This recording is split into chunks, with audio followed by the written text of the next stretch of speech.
Welcome to Beyond the Game More Stories, the podcast where we explore the lessons sports teach us about life, leadership, adversity, and growth long after the final whistle. I'm your host, Dwayne Lightfoot Jr.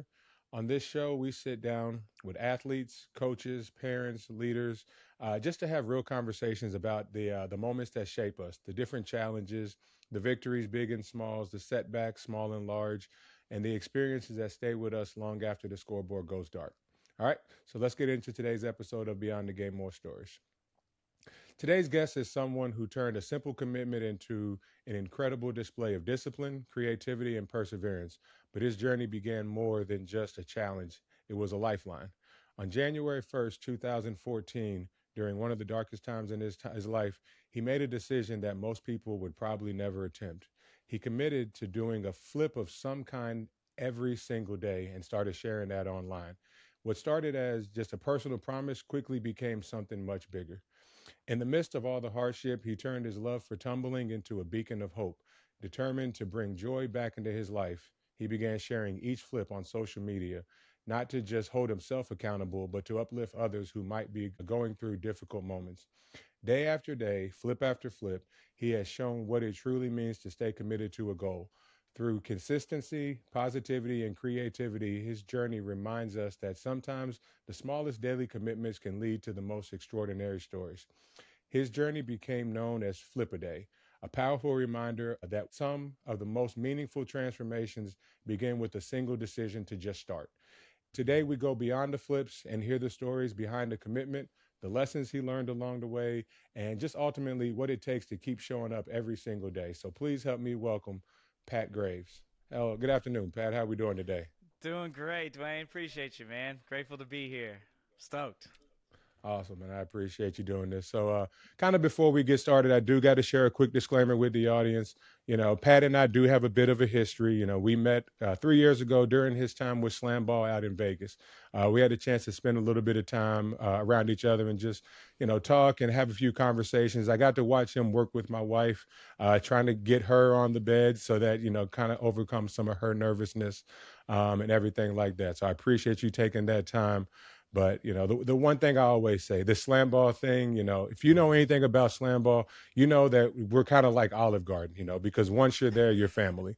So since those days, Pat and I, we had the opportunity to stay connected through social media, and we grew a friendship and everything. So when this podcast concept started and began, I started thinking about, I jotted down the names, who are the people that I want to bring on? Who's do I think has an interesting enough story that I wanted to share this platform with them and give them the opportunity to share their story. So, Pat, be honest with you, man, you were someone who immediately came to mind.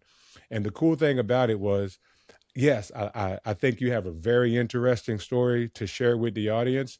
But selfishly, I wanted to bring you on because I wanted to learn more about your story for myself. I wanted the opportunity to sit down with you and talk and just really connect, because I'm excited to catch up with you and everything with that. So It's an honor, man. I'm stoked for this conversation. awesome. So, so first off, I know you're busy. I appreciate you taking the time to do all of this. I can never express how much gratitude I have for you for everything that you're doing in your community, everything that you did for Slam Ball, but just also taking the time to come on here. So, um, Absolutely, man. Yeah. So, before we dive into all the different accomplishments and everything that people see on the surface, I like to start at the very beginning, because this podcast, to me, when I came up with this concept, it's about the person, not just the athlete or the coach or anything like that. So I want to set the table from the beginning for everybody listening. So if you don't mind, can you take us back to January 1st, 2014, kind of what was going on with your life, and what kind of led you to make this commitment to, as you said, flip a day?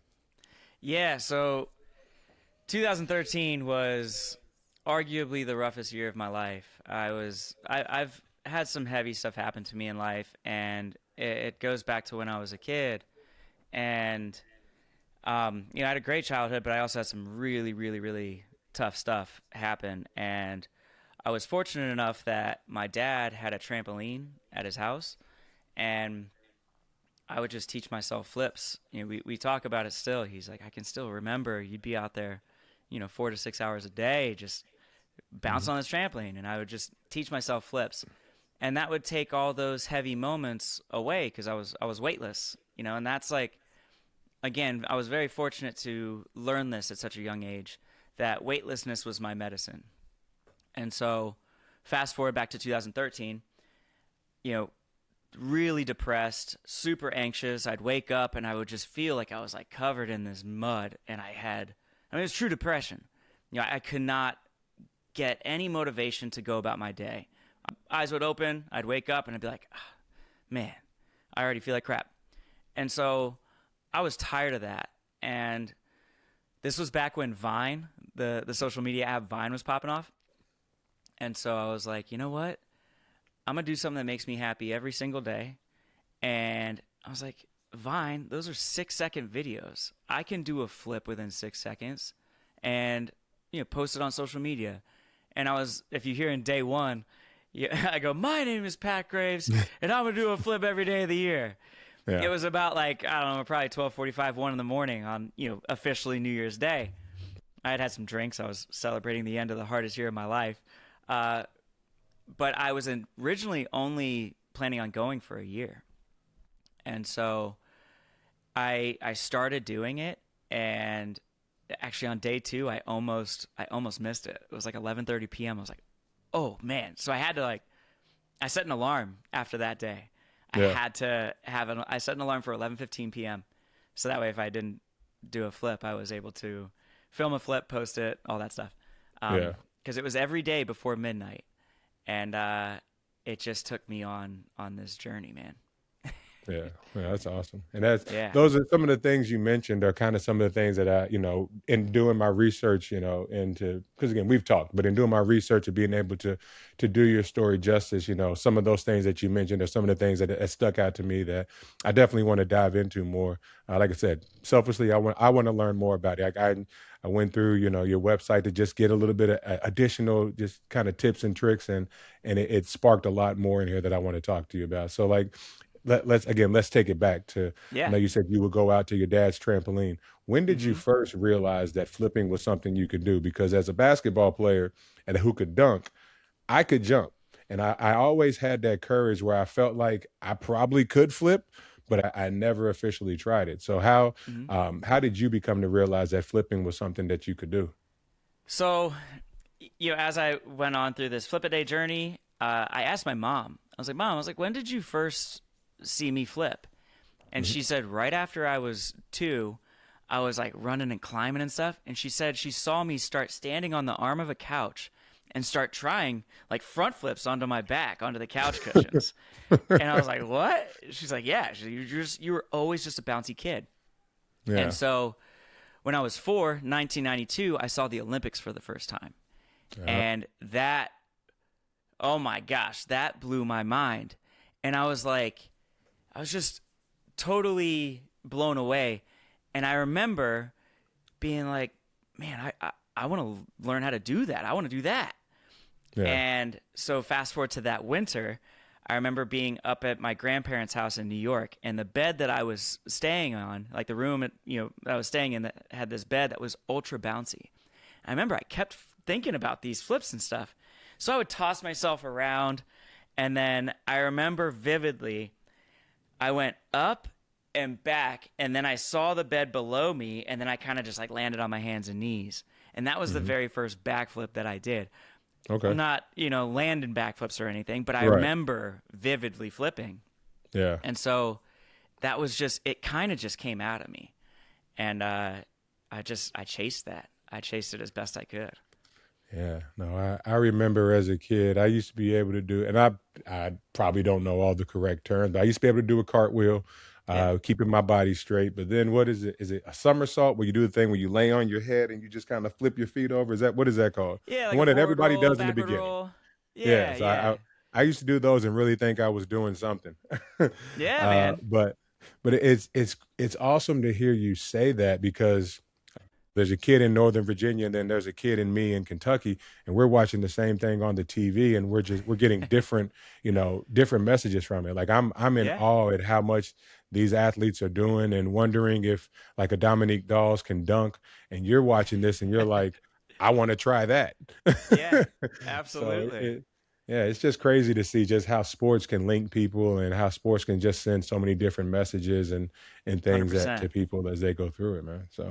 Um, Absolutely. yeah. So as we kind of go back to the flip a day journey, right? That's Hmm. just something that shows what can happen if someone commits to doing a small action every day. As you went through that, what did that daily commitment teach you about just discipline and the overall power of consistency in life as you went through that?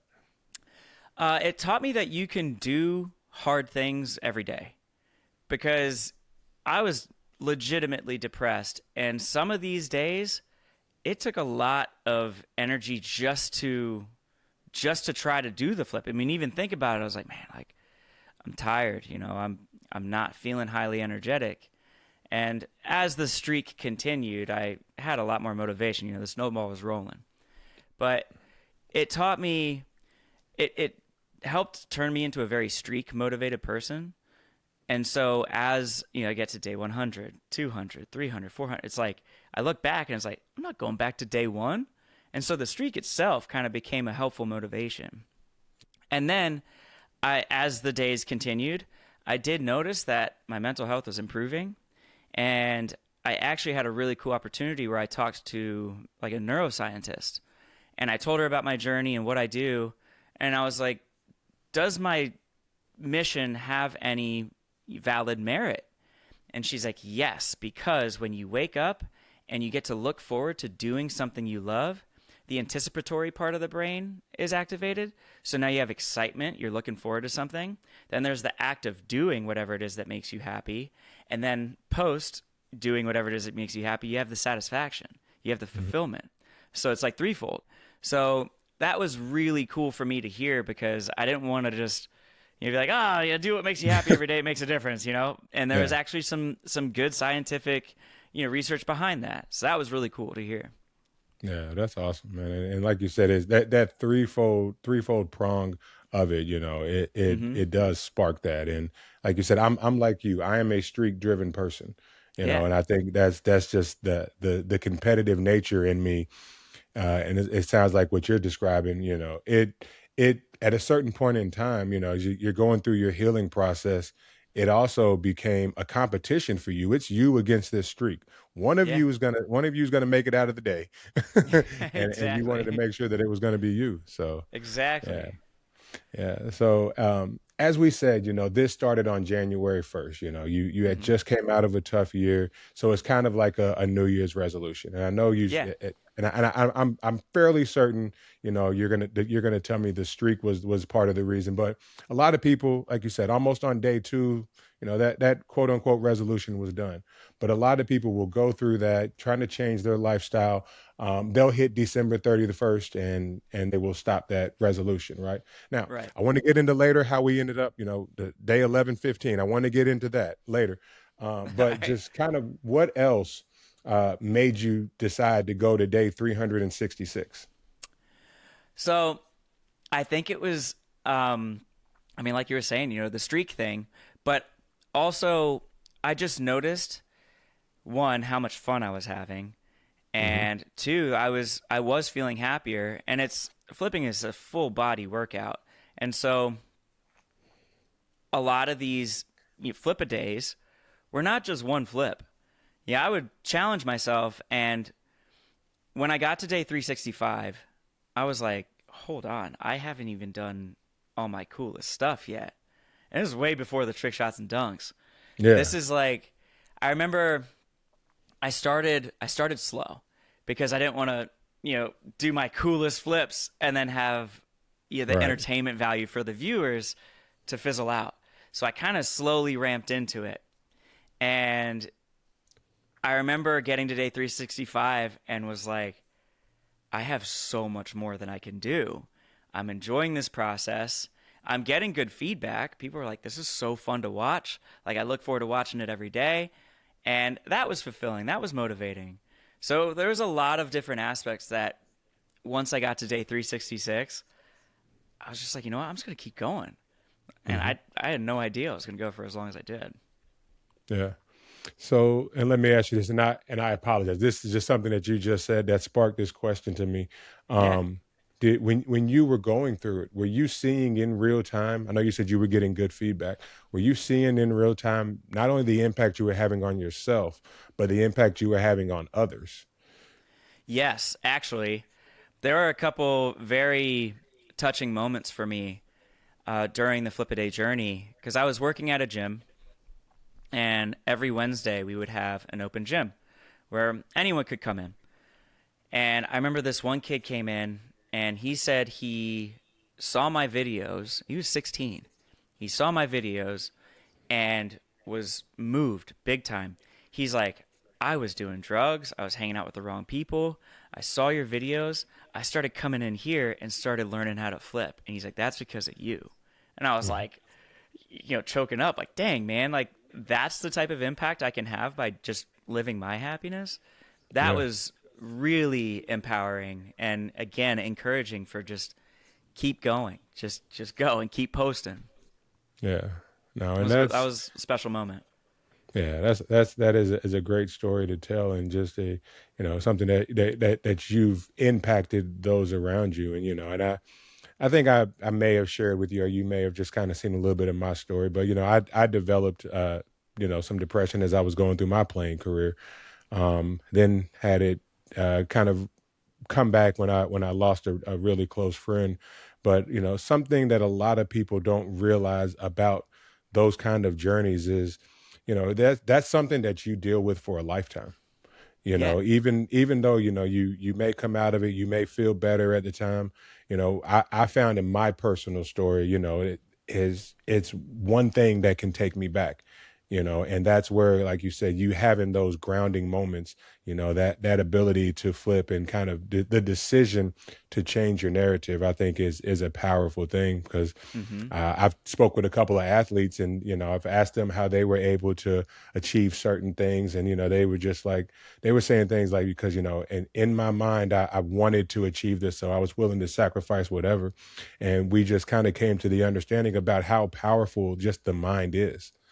Yeah. Oh, That yeah. that mind can be powerful positively, as we've talked about, but it can also be one of your biggest deterrents. Oh, yeah. And getting out of that headspace, finding ways, because when you're in that situation, it I tell people, sometimes you're like, I don't know how I'm gonna get to tomorrow. But there's a certain time where it's like, I don't know how I'm gonna get through this lunch. I don't know Oh, how yeah. I'm gonna get through, the next 10 minutes, and you tell people, everybody always says the phrase, take it one day at a time. But sometimes you gotta really look at it, and you gotta take it, minutes at a time. You know? 100% agree with that. Yeah. So I've absolutely had those days, those moments. yeah.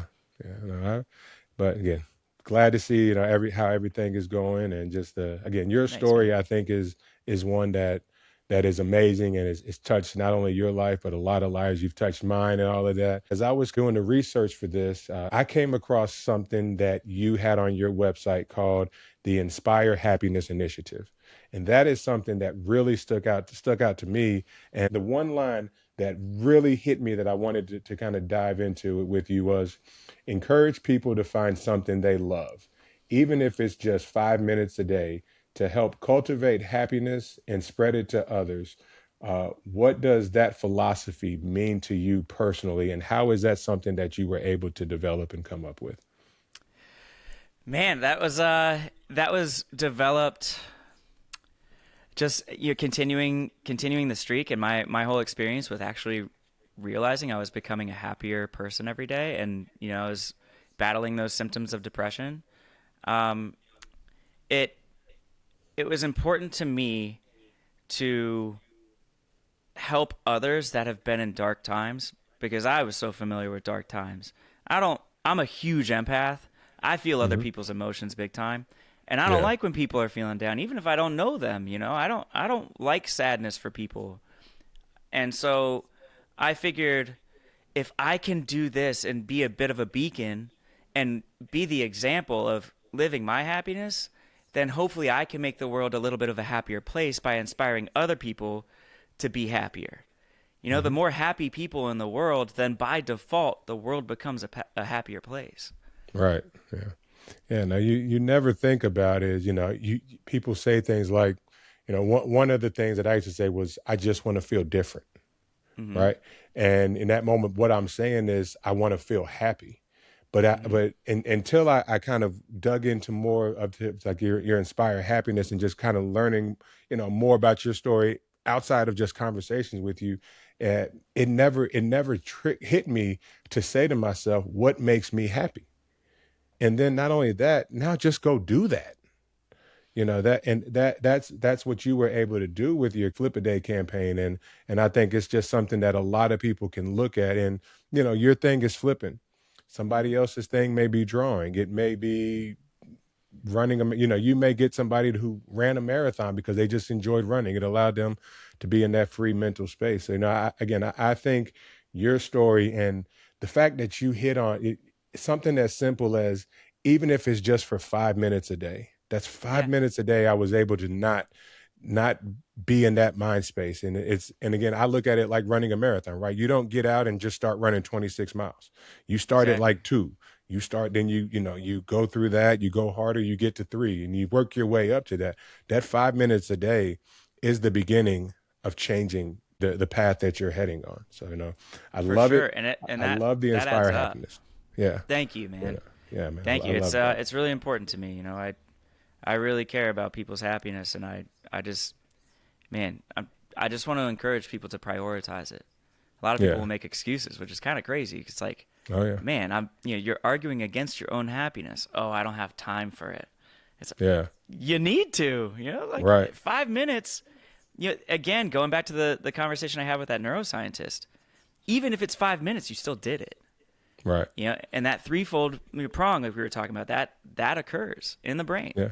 changes Yeah. brain chemistry.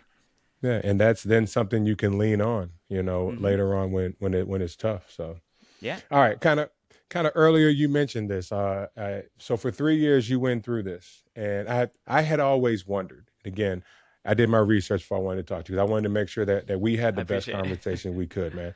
I had always wondered. In the back of my mind, I was like, because I'm seeing you post out of Slamball in 2023. I'm seeing you post now, and I'm like, man, what is his streak at? Because there's no way it's still going. Like, like we're at like 10,328 days. So kind of in doing that, I realized that that the streak had ended, Mm-hmm. right? But then I was like, okay, so when did it end? And it didn't hit me at first. The And I'm gonna use the word symbolism. I'm not the best with words. I'm gonna use the You're word good. symbolism. Mm-hmm. Um, because I remember I know that you had reading it was like you set the alarm because you didn't want to miss it, which again shows the responsibility and the desire to be consistent in your life. And then as I'm going through reading it, it says on day 11:15, you set your alarm, you went off at it, and you looked at it as your reminder went off. And that moment it hit you, and you said, "Yes, flipping makes me happy, but there's other things that make me happy too." Mm-hmm. Right. And that was when you were okay to be able to let the streak go, because you recognize there's other things in life that bring you joy. So, what again? The symbolism is crazy that it's the same. The number of day and the time that you set your alarm for just happened to coincide. And again, they say the Lord works in mysterious ways. This is what Mm-hmm. brought it all together. But what are some lessons? did that experience teach you just about the overall accountability and showing up for yourself, because you realize, hey, this makes me happy, but this makes me happy too. So if I can get two things that make me happy, I'm continuing to progress and get back.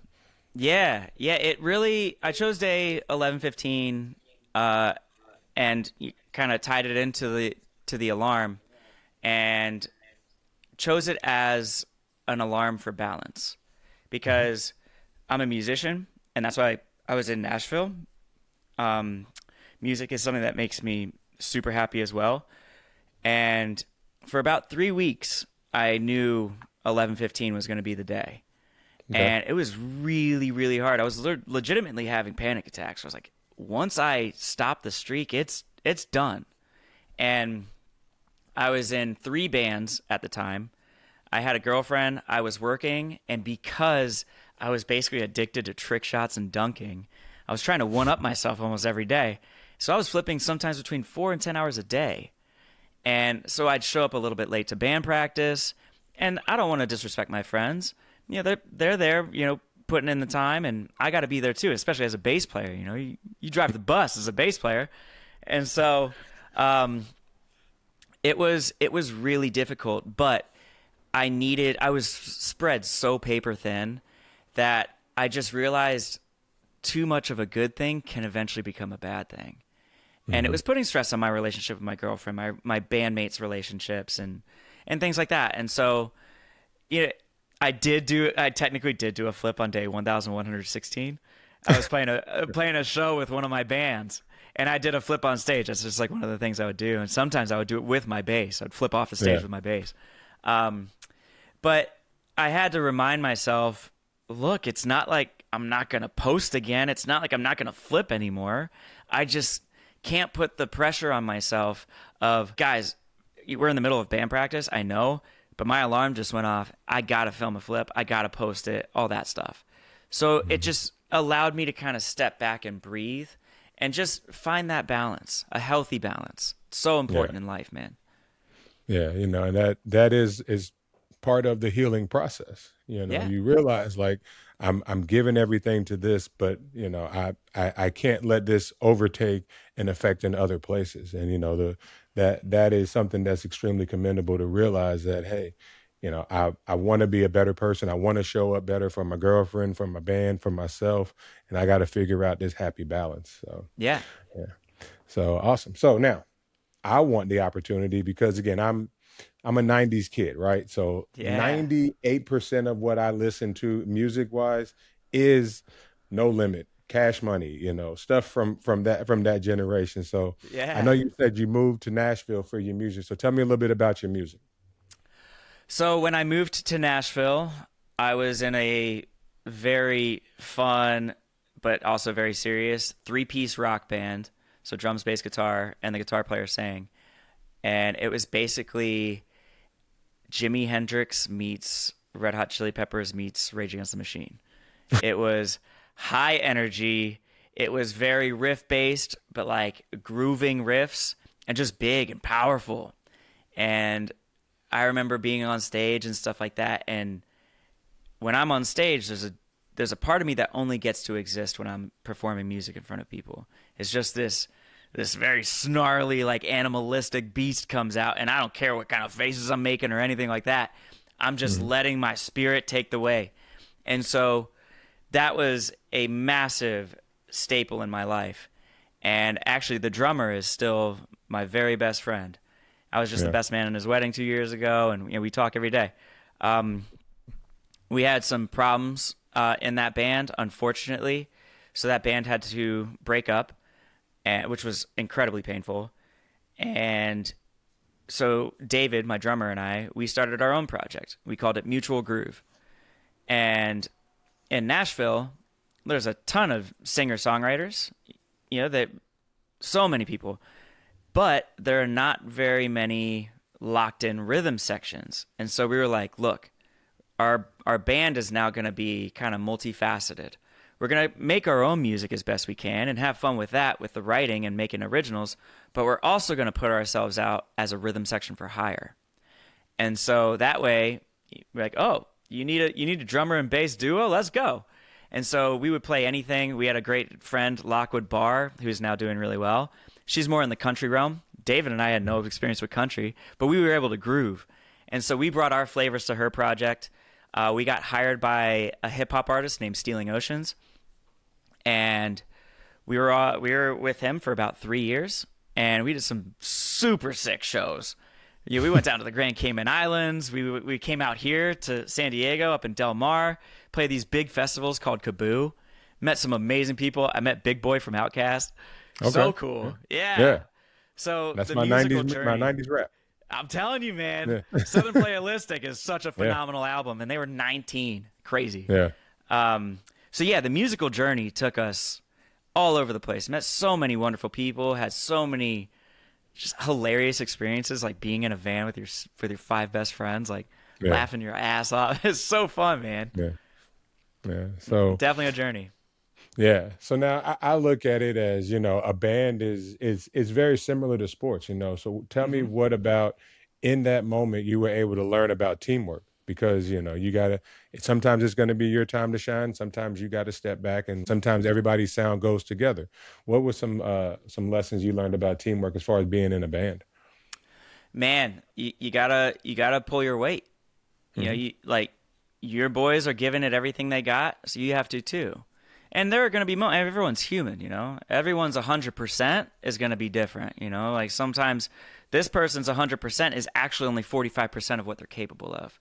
But as long as you're giving it to it, you got to understand and respect that, and just give it your all for the greater good, for the momentum, for the mission of the band, or in sports, the team. Yeah. There are similarities in there, and man, there are some failures that come along in the musical journey that hurt, because music is a very internal journey. You learn so much about yourself as you do with sports. You learn so much about yourself as you're trying to be just a great musician. There's some heavy truths, some big pills you have to swallow, because you're like, man, I'm not there yet.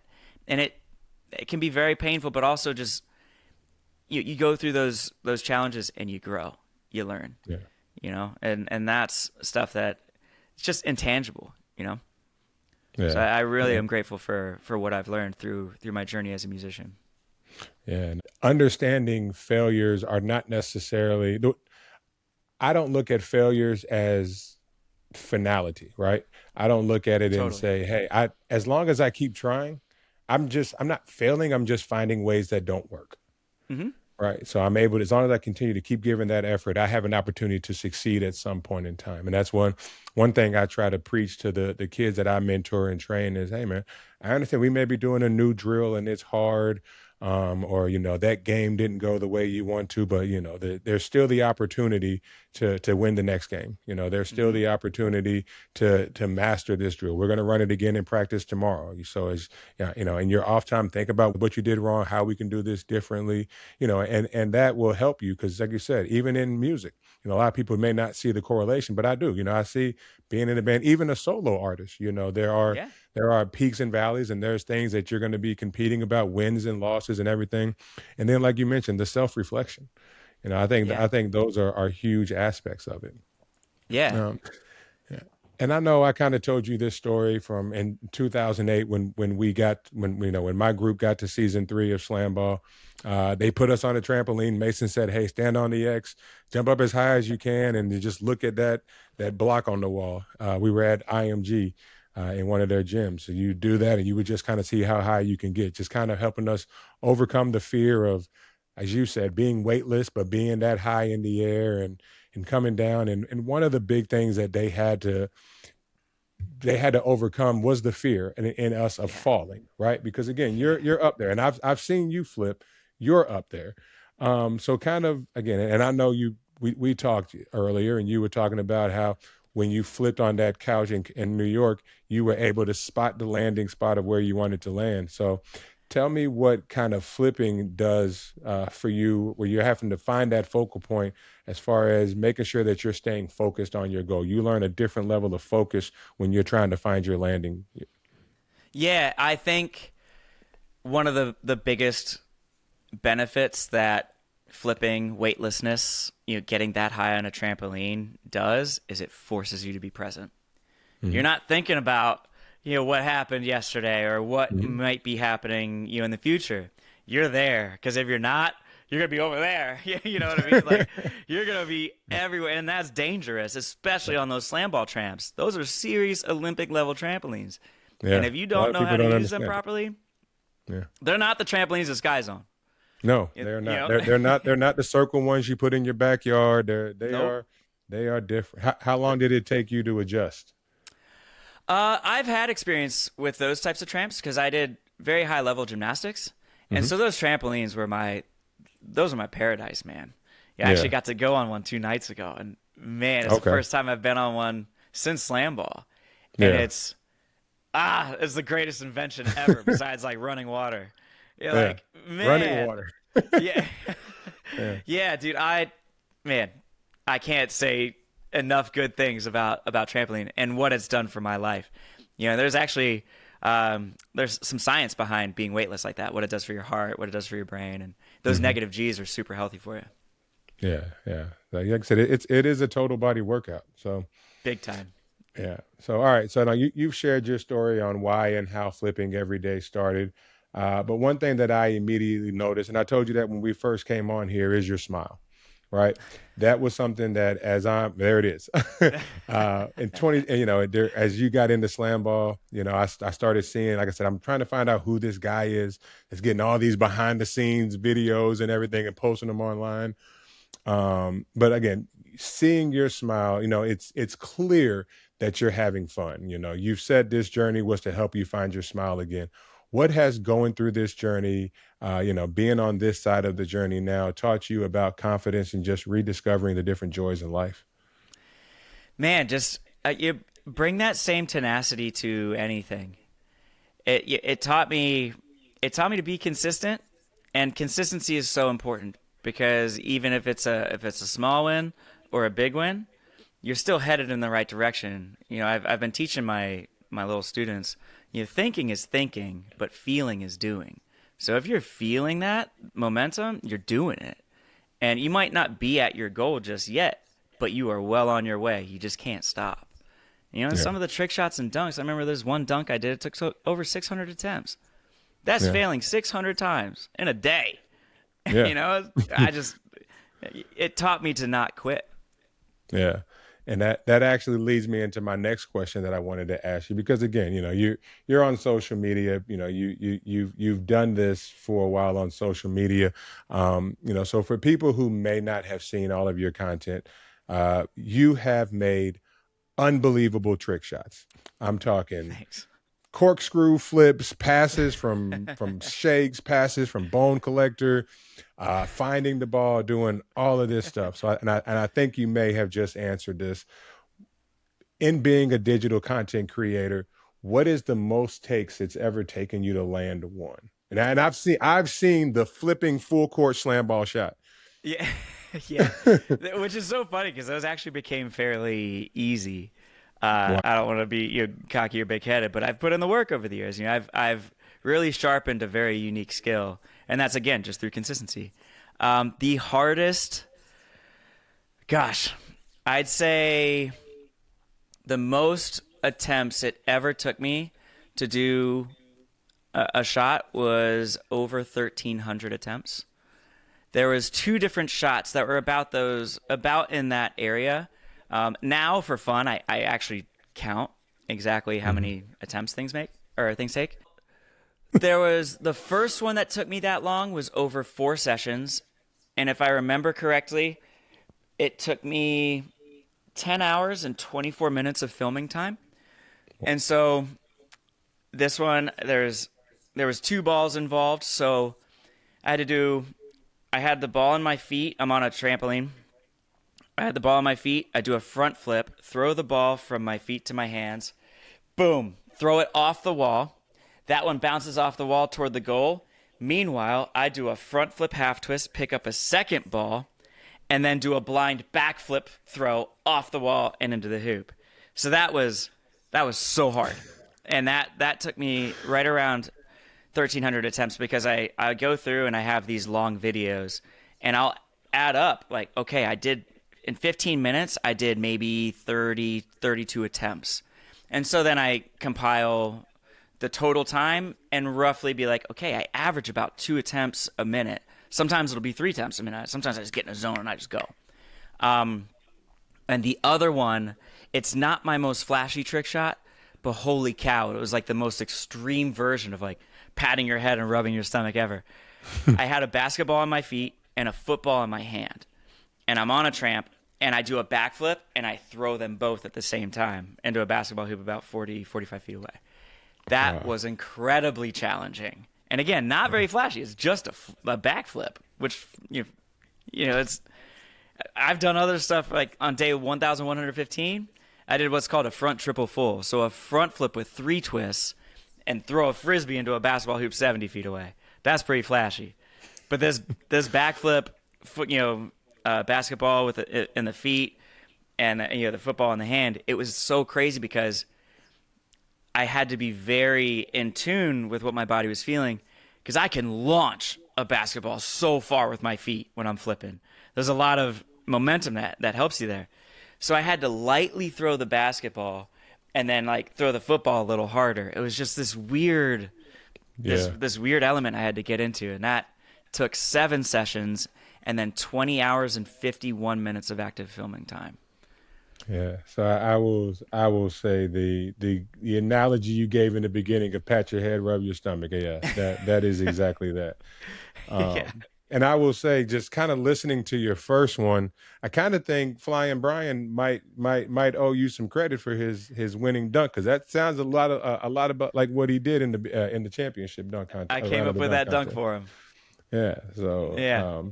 so tell me, just kind of piggybacking off of that, tell me about the feeling you get when you actually complete one of these lofty goals that I don't even know where you come up with them from. I don't know if you've got like a secret internet chat room and you're like, hey, what's the craziest thing you can think of with basketball hoop, trampoline, basketball? All right. I don't know how you come up with these things. Oh man, especially during the consecutive Flipaday portion, my head would hit the pillow and I'd lose sleep. It would just be like, Yeah. oh man, how about this? And then that idea might lead to another idea that I could do on another day. So it's just this fun exploration of physical motion. It's a lot. I come up with a lot of it based on feeling and certain flips, because the flipping is the central point for me. And then I'll start adding in, okay, so I twist to the left so I can really throw with my right because I have this added momentum, stuff like that. So after failing 1,300 times, when you finally make a shot after that many attempts, no joke, it chokes me up. I get so happy. I explode with like this joy and gratitude and satisfaction that I finally did something that I knew I could do, but I had to work my butt off to get there. And so that all is alleviated. It's this like massive shot of adrenaline, like I get so hyped up, and then I'm proud. Yeah. I did something that no one else in the world has ever done. So you get this pride, like, man, like, I say this to my students, you got to give yourself a coach pat on the back.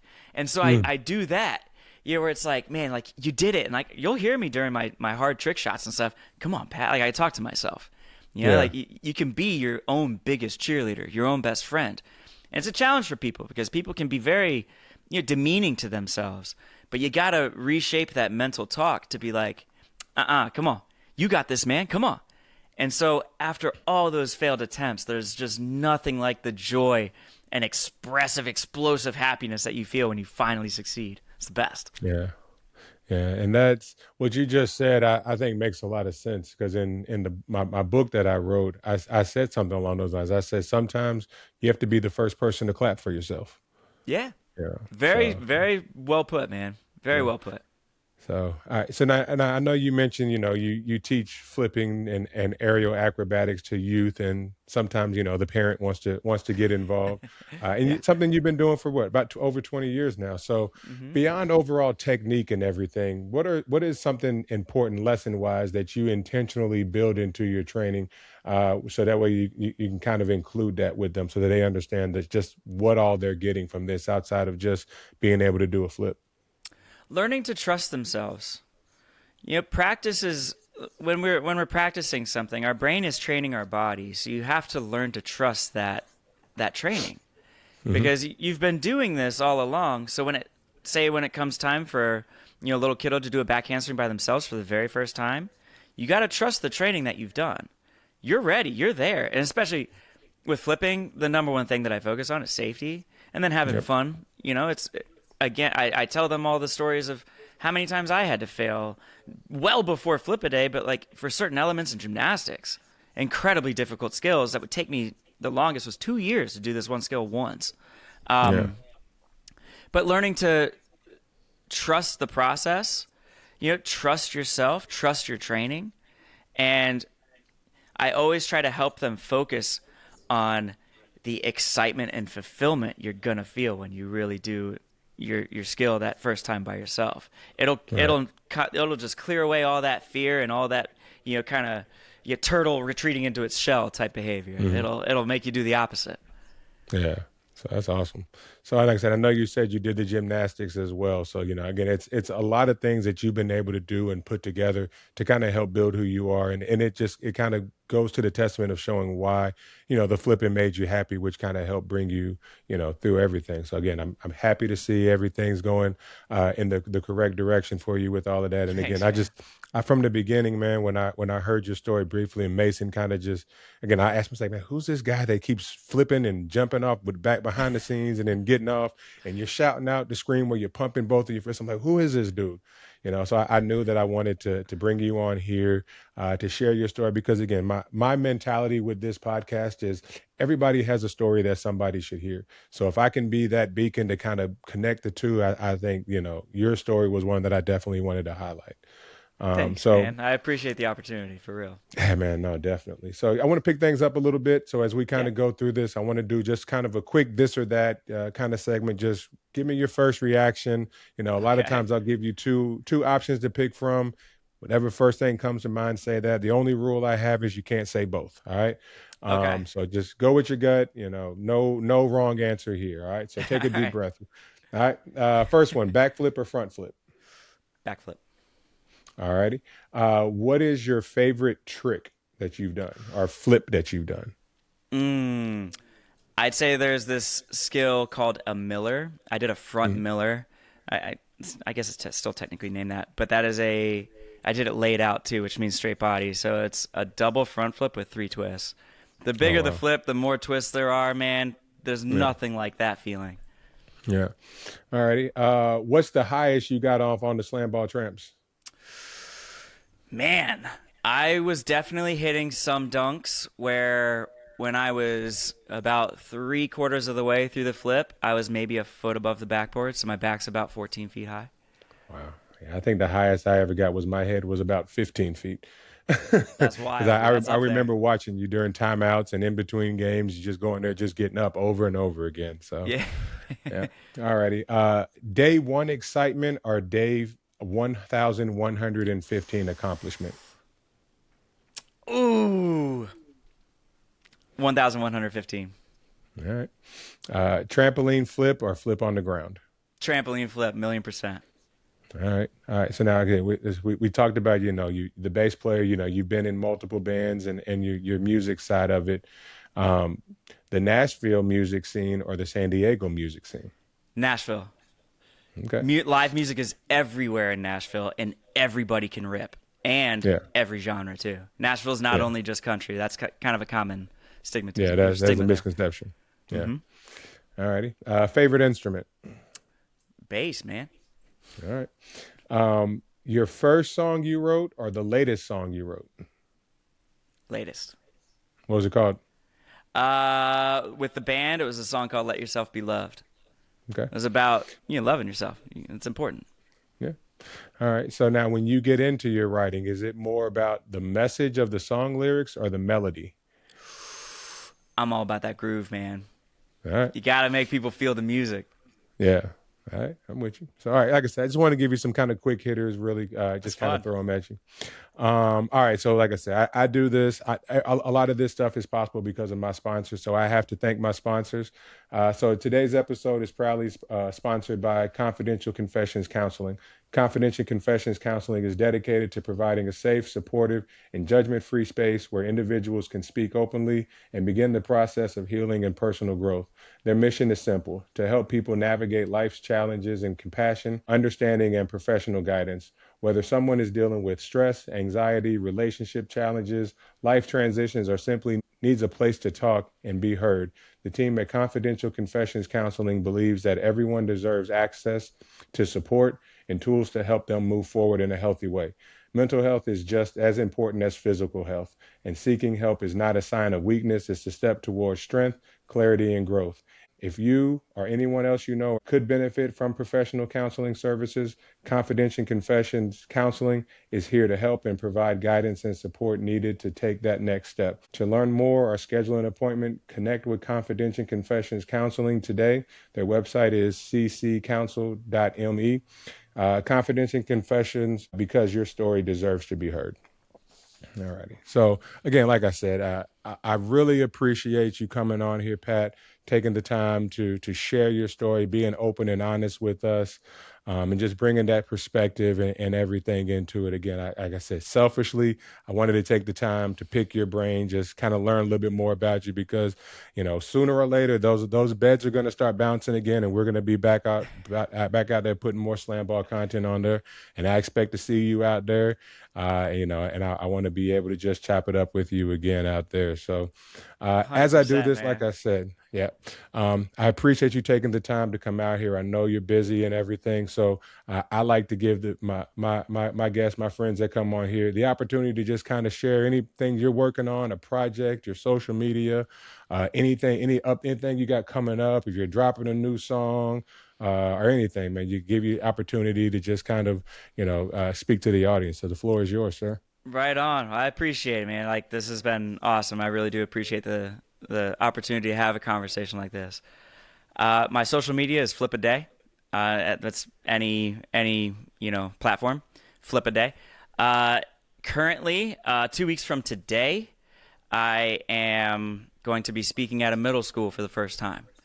And so I'm gonna be telling my whole story to the kids because when I started gymnastics, I was like when I started taking real serious gymnastics, I was like seventh or eighth grade, and I got bullied a lot. Like oh, go put on your tutu, that type of thing. And it's like you would make it through my warm up, but I learned, and I'm so grateful that I did that. I stayed true to what I loved and what made me happy. And the irony is I got made. I grew up in a neighborhood full of basketball players, and a lot of times I get made fun of. But I stayed true to my happiness, and then I ended up, long story short, becoming, Training basketball. yeah, exactly, a coach in a heavily influenced basketball sport. Yeah. Um, and while I'm going to be telling my story to these kids, I'm gonna have my mini tramp there, and we're gonna be having the speech in the gym. So I'm gonna be doing front flip trick shots, as Mm-hmm. I'm telling the story to the kids. So it's gonna be a lot of fun. And then to kind of go off that, I really, really, really want to officially break the world record for world's longest front flip basketball shot. So the Oh world wow. record is 72 feet, 3.23 inches. And back in like 2017, I broke it at 75 feet. But I want it to be recognized by Guinness. So I got to get all the camera angles and the measurements and all that stuff. Yeah. So I'm hoping to do that this year. Okay. Awesome. Yeah. Definitely make sure that if you whenever you get any video from the talk with the Hmm. middle school kids or any of the action shots you do, send them to me. I definitely want to put them on, across my platform. Thank you. And everything is just, any way I can help you out, my brother, I will definitely do that, man. I appreciate you taking the time to come on here, man, and sharing your story, man. It means a lot to me. Hey man, likewise. I appreciate you and anything you need from me, man. I'm right here in your corner. Yes, sir. I appreciate you. So, Yeah. all right. So as we wrap up today, I want to thank everybody for joining us, taking the time, just a little bit of your day to kind of hear our stories. So again, if you made it this far, please go ahead and give us a like, subscribe. Again, we're everywhere you get your podcast content from. We're on Apple, we're on Spotify, we're on YouTube, Instagram, Facebook. We're everywhere that they will deliver content. And if Pat's story today touch you in any way, please give him a follow.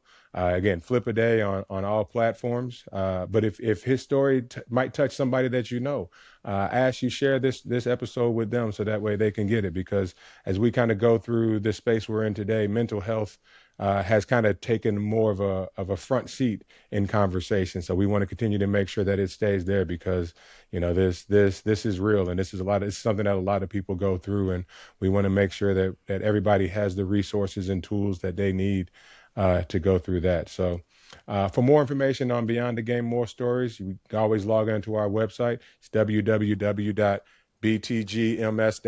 So again, just Beyond the Game, more stories, more information, more content. We're going to create more partnerships and work with people like Pat. You're going to be able to get a lot more information from. We do have our official merchandise on there. Pat, anywhere that they can get Flipaday merchandise? Flipaday.com. There's a little tab that says, I think it's like shop or store or something. All right, go get you one of those. Go get you a Flipaday shirt, get you a BTGMS shirt. But again, we appreciate you taking the time today. Both Pat, thank you to all of our sponsors that made this possible. Check us out online, continue to follow us. So let's help grow this platform. All right. So again, as we go through this, the games and the flips and everything in one day, but just remember that the lessons continue to go forever and they extend beyond the game.